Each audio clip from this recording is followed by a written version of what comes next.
आज आपको घर का फ्लोर प्लान ड्राइंग दिखाऊंगा। यह है घर के लंबाई 32 फीट। यह है घर के चौड़ा 25 फीट।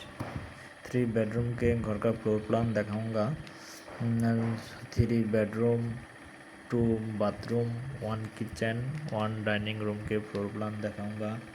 कम जगह में सुंदर घर के फ्लोर प्लान नक्शा 25-32 में टोटल 800 स्क्वायर फीट घर का फ्लोर प्लान सिंपल घर फ्लोर प्लान। यह है बेडरूम का आकार। यह है 10 फीट। इधर है 12 फीट। इधर है 8 फीट। यह है बेडरूम 2 का आकार। यह है 12 फीट।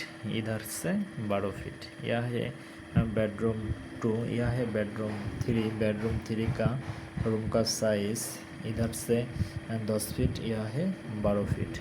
स्टैंडर्ड साइज का घर के फ्लोर प्लान। यह है डाइनिंग स्पेस ड्राइंग स्पेस। यह के आकार 10 फीट बाई 18 फीट। यह है घर के फ्लोर प्लान। यह है घर के फ्लोर प्लान। यह एंट्री पथ व सीढ़ी के साइज 5 फीट एंट्री। यह है घर का फ्लोर प्लान 3 बेडरूम का 32 feet by 25 feet 88 square feet में घर का फ्लोर प्लान। इसका अंदर है 3 बेडरूम का डिज़ाइन आपको साथ शेयर करे है। द डिज़ाइन पसंद है लाइक कमेंट शेयर करेंगे।